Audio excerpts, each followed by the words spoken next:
أعوذ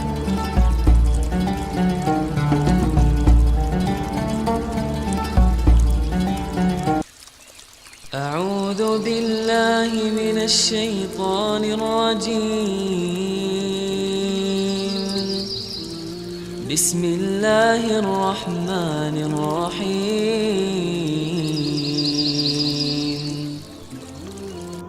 يا أيها الذين آمنوا اتقوا الله ولتنظر نفس ما قدمت لغد واتقوا الله إن الله خبير بما تعملون.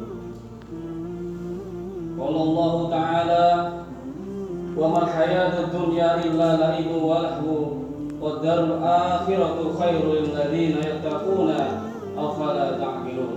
صدق الله العظيم. Jamaah rahmatullah.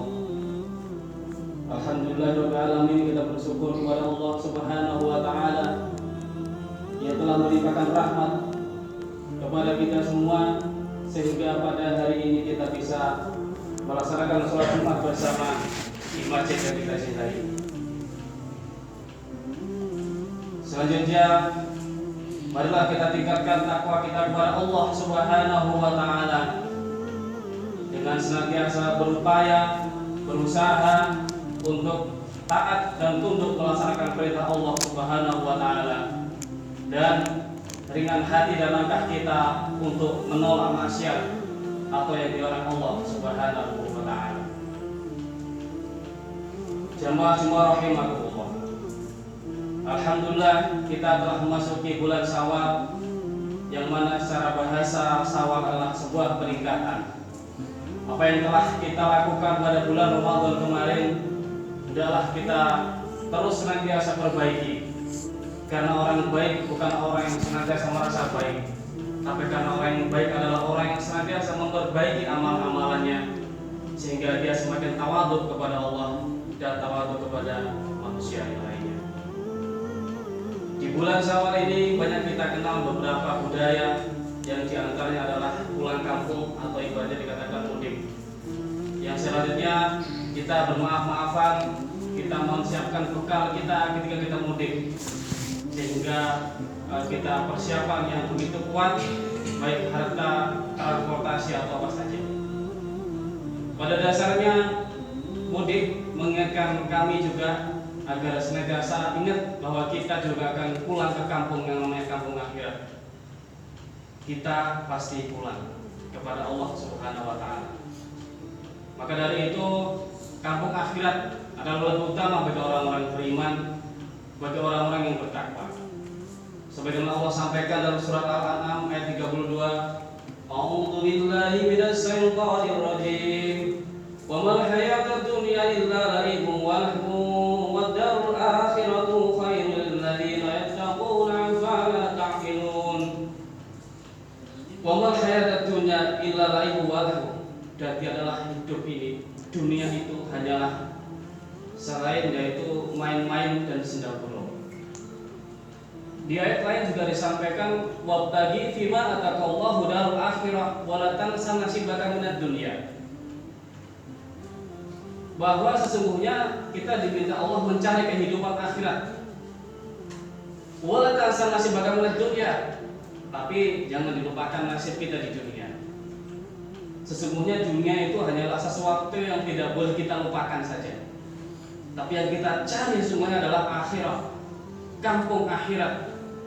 Kita pasti pulang. Maka ketika kita mudik, kita akan persiapkan bekal kita apa?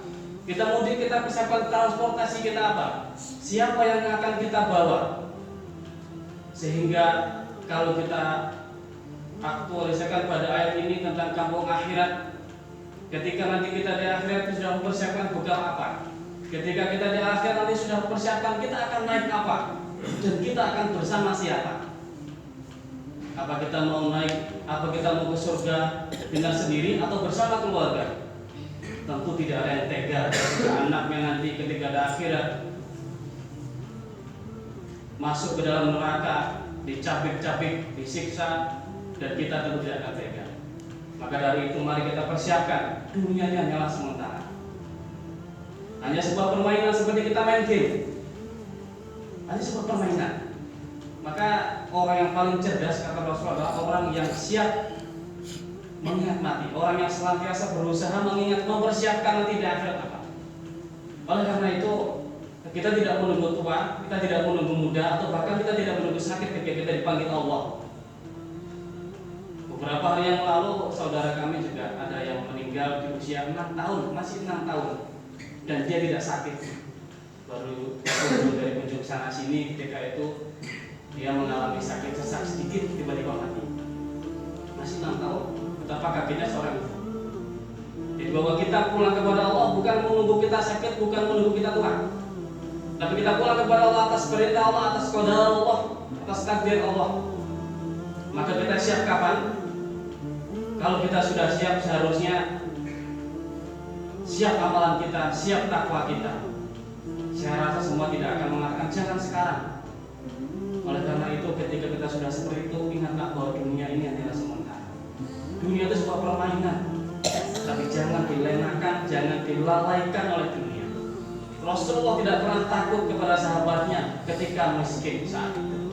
Ketika 5 Hijriah, Rasulullah pernah merasa takut karena Allah sudah gambarkan betapa kemenangan Islam itu di depan mata. Saya tidak takut kalian miskin, kata Rasulullah.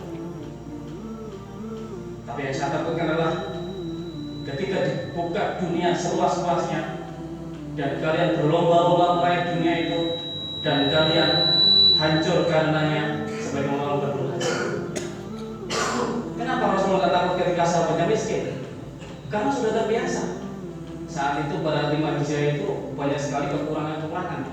Tapi Allah sudah memberikan panduan bahwa suatu saat nanti 2/3 dunia akan kalian kuasai oleh Allah. Tapi ketika itu Rasulullah memberikan panduan supaya tidak terlena oleh dunia.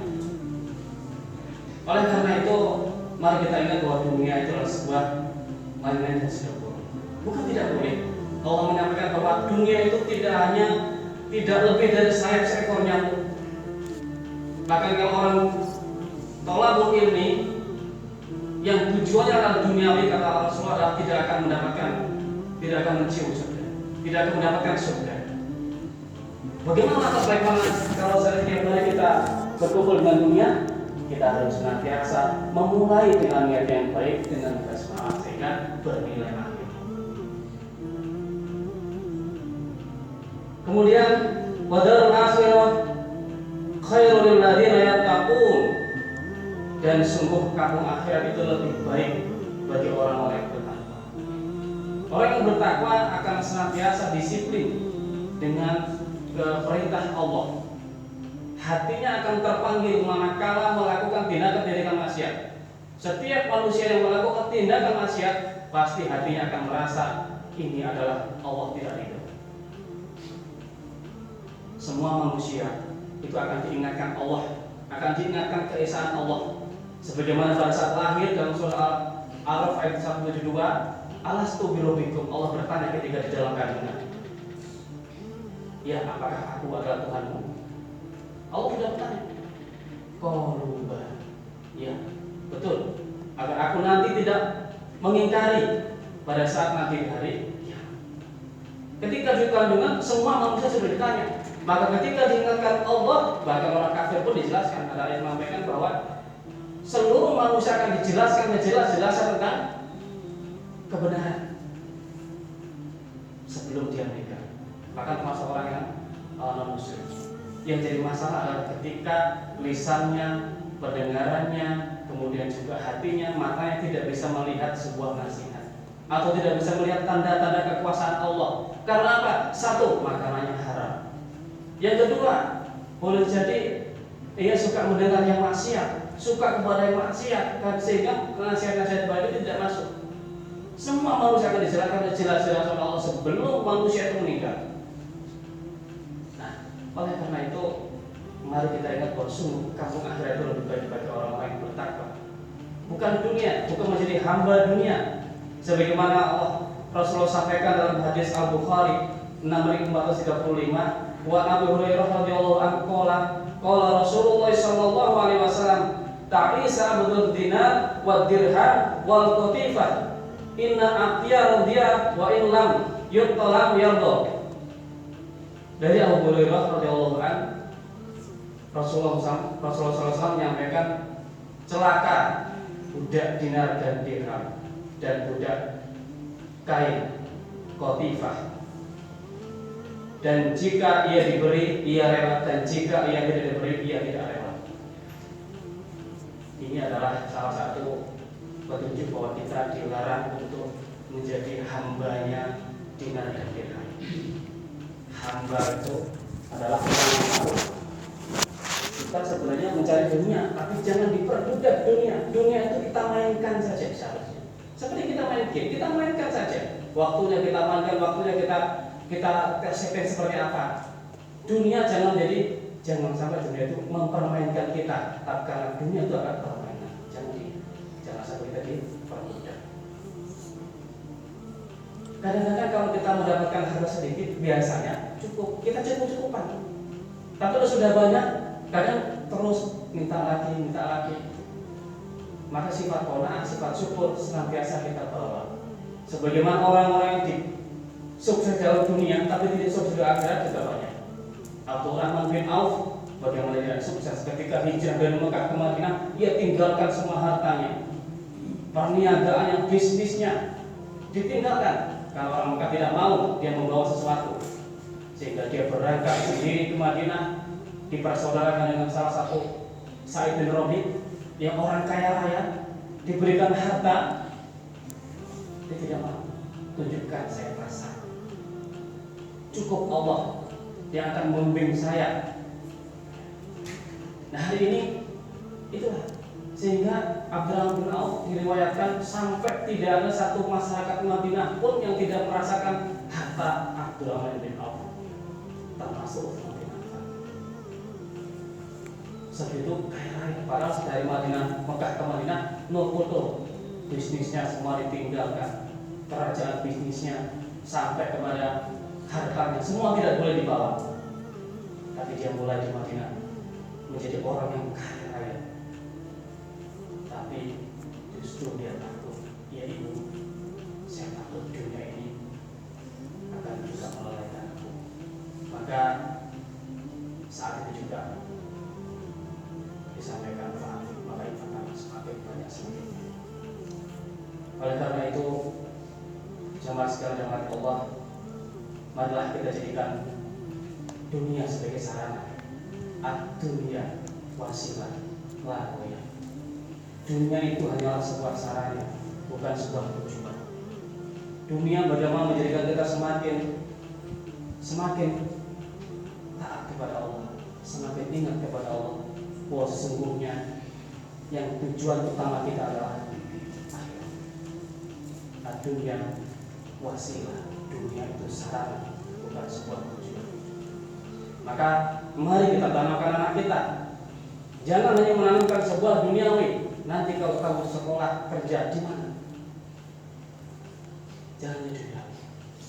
Karena ketika anak soleh itu adalah investasi kita. Kalau kita mati nanti, ya anak soleh itu adalah investasi kita.